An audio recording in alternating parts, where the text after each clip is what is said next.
George Washington. You know, the father of his country, a figure that's become almost mythological. But what happens when we actually look past that myth and dig into the historical record? Okay, let's dive in. We're going to use Washington's own letters, his ledgers, and his military orders to try and build a more complete, a more human picture of the man himself. You have to understand, in his own time, especially when he was president, Washington was absolutely revered. I mean, this quote from Reverend Samuel Stillman says it all. He wasn't just a leader.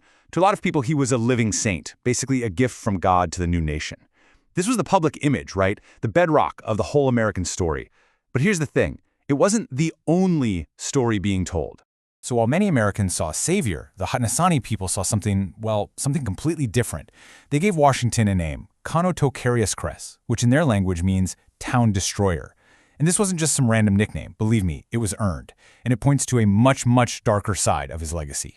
So how does someone get a name like Town Destroyer? Well, the answer goes back to the Revolutionary War and a specific military operation called the Sullivan Campaign.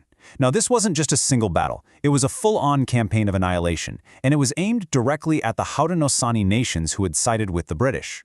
And these are Washington's own words. His orders to General John Sullivan in 1779 were brutally explicit. There's no gray area here. This wasn't about defeating an army in the field. It was about erasing an entire society, total destruction, devastation, and capturing everyone. And he means everyone, regardless of their age or their sex. And Washington's orders were carried out on a just devastating scale. The Continental Army, following his command, burned more than 40 Haudenosaunee towns to the ground. And they didn't just destroy houses. They systematically torched fields of corn. They chopped down entire orchards. They destroyed all the food stores. The goal was to make sure that anyone who managed to escape the violence would face starvation during the winter. The terror of this campaign echoed for years. In 1790, the Seneca chief corn planter actually stood before President Washington and said this to his face. I mean, just think about that for a second. It is such a powerful testament to the lasting human trauma inflicted by the town destroyer and his policies. Okay, let's shift gears now. We're going to turn from the battlefield to the world of business, because a whole different picture of Washington emerges here. He was an incredibly shrewd businessman, an obsessive land speculator, and his ambition often blurred the line between what was good for the country and what was good for his own bank account. And nowhere is that clearer than his decades-long obsession with the Potomac River. So, publicly, Washington was the Potomac's biggest cheerleader.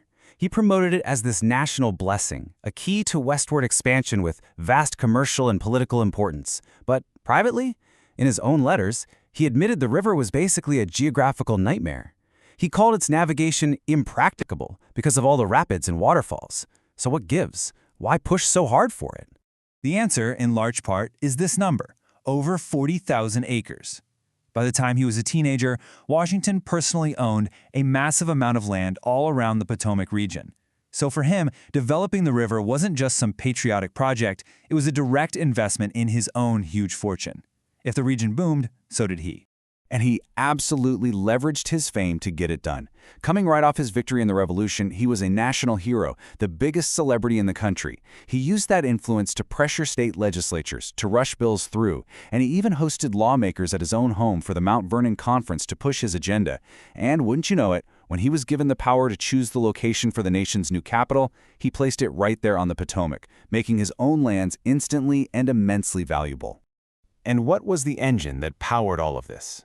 The land speculation, the political influence, the grand estate of Mount Vernon itself? Well, the engine was the forced labor of hundreds of enslaved people, whom Washington managed like a business, with meticulous and often very severe efficiency. You know, there's this common image of Washington as a reluctant, maybe even a benevolent slaveholder, but contemporary accounts really complicate that story. A neighbor of his, a guy named Richard Parkinson, reported that the consensus among other plantation owners was that Washington was actually harsher and more severe than pretty much anyone else in the area. And the business of slavery at Mount Vernon was complex. Of the 317 enslaved people living there when he died, he only legally owned 123 of them. The majority were what were called dower slaves, which means they were technically the property of his wife's first husband's estate. This legal mess meant he couldn't just free them on his own, and it pretty much guaranteed that families would be torn apart if he ever did. When Washington became president in Philadelphia, he ran into a legal problem. Pennsylvania law said that any enslaved person who lived in the state for 6 months would automatically become free. His solution? A calculated secret scheme. He had his staff watch the calendar like hawks, and then he would rotate his enslaved servants out of the state just before the 6-month deadline hit, using excuses and deceptions so they'd never realize just how close they were to freedom. The story of Ona Judge, who was one of Martha Washington's maids, is just a shocking example of his resolve. When she escaped to freedom, Washington launched this relentless 3-year manhunt. He used his full authority as president, even getting federal officials involved. She actually offered to return if he'd guarantee her freedom when he died, but he flatly rejected that deal. His final attempt involved sending his own nephew to forcibly kidnap her and her newborn baby. You know, maybe nothing illustrates the brutal reality of this system more clearly than this. We've all heard the myth about Washington's wooden teeth, right? Well, the truth is way more disturbing. Washington's own financial records from 1784 show that he purchased 9 teeth from unidentified enslaved people at Mount Vernon. It's a transaction that just shows how completely their very bodies were treated as commodities. So, what do we do with all this? How do you reconcile the revered founder with the town destroyer, with the shrewd land speculator, and the meticulous manager of human bondage? This isn't about erasing a historical figure. It's about building a more honest, a more complete understanding of who he really was. Because when you really look at the primary sources, a different Washington starts to emerge. A man who is brilliant, yes, and ambitious, absolutely, but also a man whose actions were often driven by a ruthless pursuit of military victory, a profound sense of financial self-interest, and an unwavering commitment to the institution of slavery that made him rich. And that really leaves us with one last big question. If the father of the country is a much more complicated and much more flawed figure than the simple myth suggests, then how does that challenge the fundamental story America tells about its own origins, its own ideals, and its own identity?